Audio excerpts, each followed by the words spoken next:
Welcome to my channel. My name is Nawoom. This channel amazing creepy cyanep. Please subscribe and like this video. Good time. Lawrence Clement and the Ferguson Room.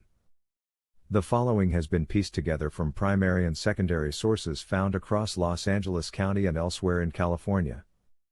Lawrence Clement, 1870 to 1913, was a second-generation immigrant of France to the United States, and the subject of a rather interesting tale about photography. He was the quintessential underappreciated artist, a man whom other artists would salute today as a credit to the creed specifically because he never produced a work that garnered mainstream notoriety during his lifetime. Adding a touch of the bittersweet to his legacy, his photographs, and later his films, ended up being forerunners of certain experimental pieces that became comparatively famous in the 1960s and 70s, creations by the likes of Stan Brakhage, Michael Snow, and Ernie Gare. The conventions of the fledgling medium of photography having hardly been defined in the 1880s when he first picked up his camera, Clement was free to be quite expressionistic. His photos endeavored to evoke deep, unconscious thought and emotion by avoiding discernible images. They featured very soft focus, macro scales, and sometimes paint applied directly to the prints. Most said Clement was just a comically inept photographer. Such responses posed quite the problem, as his profits were meager and he outright refused to work a thoughtless job. He also had a wife, Isabella, and a daughter, Marcy, who relied on his provisions. He turned to portrait photography to feed his family, but the inartistic work failed to feed his soul. The dawn of cinema proved portentous. The addition of the temporal dimension to photography promised to push many boundaries, and Clement redoubled his efforts to engage an audience in unprecedented ways. Filmmaking became his focus around 1900, only 5 years into the lifespan of the medium, and due to both the early date and the near-uniform disregard of his work, virtually no remnants of his oeuvre exist today, save for one. Clement and his family lived just barely outside of squalor by 1910. Their situation was observably unsustainable to those who knew them, and it seemed the desperate filmmaker would have to find a new career imminently. As it happened, he never did sink to that unendurable low. In 1913, Clement died, and the limited information about him that remains around California likely does so only because of the strange circumstances surrounding his death. Isabella Clement reported to police that she had been walking with her husband on the bank of the Los Angeles River when Clement had tumbled in and sunk below the surface. Authorities searched along the entire riverbank for him, but found nobody, and determined that the river had carried Clement out to the Pacific Ocean, where his body was unrecoverable. It seemed there was no more to discover about the tragedy, but a week later, Isabella submitted a film reel to the police. She had taken it from inside Clement's camera. It was a short reel, comprising just 1,853 frames, shot at 6 frames per second. Such a low frame rate would be considered unwatchable today but was not uncommon at the time, and running about 5 minutes in length. On the film was a single, static shot of the corner of 3rd and Hill, outside a commerce hub called the Ferguson building. Isabella knew that Clement had been shooting around Los Angeles for an abstract film and suspected that this reel was a component of the unfinished project. She had volunteered it, however, because of a single frame about halfway into the runtime. For that instant, a flash of white is visible through the second window down on the left side of the image. This window corresponded with a floor of the Ferguson building that rented out furnished rooms. Police believed this white stroke was most likely one of two things: a happenstance imperfection of Clement's film stock, or a flash bulb from another camera that had taken a photo in the Ferguson room. However, they could not rule out a remote third possibility that it was a muzzle flash from a gunshot, and so they demanded to investigate the Ferguson room. What they found therein only muddled their theories. The furniture in the room had been overturned, albeit delicately. A candle, now burnt through its wax, had been placed in the middle of the floor. A Bible lay open on the side of the toppled night table. That particular room had last been occupied on the day the camera had captured the white flash. A Mr. Edward Thornton had vacated that afternoon, but it was unverifiable whether he had done so before or after Clement's recording. Authorities felt confident that Thornton had put the room in such a state, but after questioning him at his home in Eastern California, they deemed his ignorance of any oddities occurring in the Ferguson room legitimate. Thornton expressed indignation at being questioned over such an innocuous situation. As it happened, Another guest of the Ferguson building named William Olson had gone missing shortly after the supposed flash had been recorded, and police were open to the possibility that both events were related. Yet no further deductions or evidence came of this mystery. The only result was the sudden, relative success of a Clement photograph. The picture circulated the Los Angeles area, and alongside rumors of odd occult activity in the Ferguson room, it became quite the local legend, at least for a few years. Expectedly, it did not take long for some to see the flash in the Ferguson room as an apparition, an angel come for some divine purpose. Others believed it to be a more treacherous specter, a demon, or perhaps a poltergeist, owing to the mischievously disturbed furniture.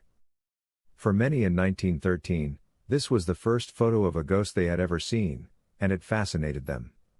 Thrill-seekers began to visit the Ferguson room like it was some attraction, but no other strange phenomena were ever alleged to occur there. Meanwhile, Isabella Clement took full advantage of her husband's posthumous success and sold the apparition photo to multiple newspapers and magazines. She used money from the sales to move away from Los Angeles and the shadow of her husband's death. There are no substantial accounts of her life from that point onward, but it is documented that she and her daughter Marcy lived in Bishop, California thereafter. The story surrounding this man, his wife, and his photo ended there, and word of it was passed around for a few more years before it became irrelevant in the minds of the Los Angeles citizenry and was eventually forgotten altogether. Things stood still for 100 years, and would have continued to, had I not discovered a crucial, enlightening detail. Clement was dead, as were his wife and daughter, but according to town records, he still had one living granddaughter in Northern California. Amelia, as it turned out, had never met her grandfather, but she had fortuitously inherited a few of his keepsakes, cameras and lights, as well as a stack of papers that had seemingly remained untouched since Clement died. The papers contained plenty of mundanities whose exact significance was impossible to place, but a few sheets looked suspiciously like notes for projects. Posing as a stalwart fan of her obscure filmmaker grandfather, I easily convinced a giddy Amelia to let me take these scrawls. They were, in fact, brainstorming notes for potential film projects, all of which were interested in pushing the very limits of the medium in some way or another. The following is an abridged list of the ideas Clement had, editorialized somewhat for clarification. 1. A film that displays two separate, simultaneous images to a viewer, one to each of his eyes through isolated tubes or chambers. Meant for brainwashing, Clockwork Orange style, but for the supposedly benevolent purpose of creating helpful associations between unlike experiences. Whether the practice was for enhancing brain power, overcoming fears and other mental barriers, or something else, Clement wished to experiment with it and sell it to people as a form of hypnotherapy. 2. A film interested in total mimesis, or the provocation of immediate action in viewers. Something more complex and involved than the alleged screams and running away prompted by arrival of a train at the station in viewers unfamiliar with the unreality of cinema.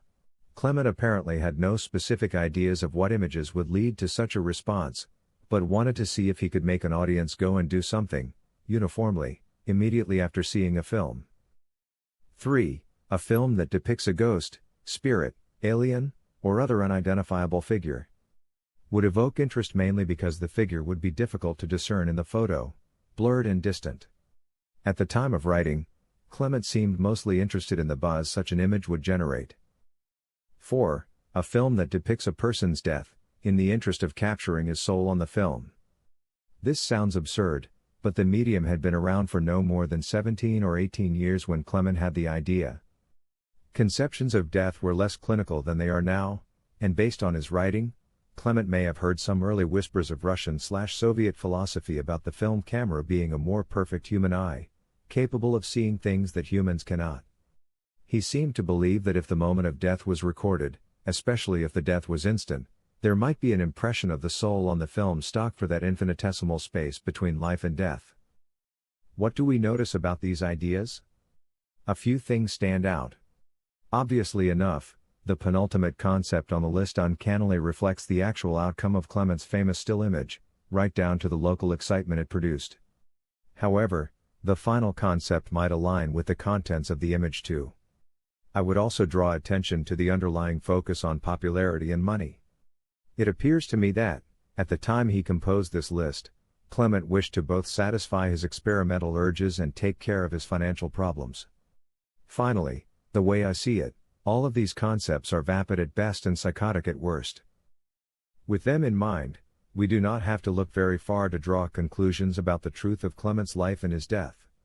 It is immensely strange to begin with that the circumstances of his death were only ever provided by Isabella and that there was no body to be discovered. Isabella was also the one to give the reel that included the famous photo to the police, and she is the one who most benefited from the photo's circulation. It is not particularly far-fetched to say that Isabella lied about Clement's death. For a long while, I wondered, even feared, that Clement had actually shot himself in the Ferguson room.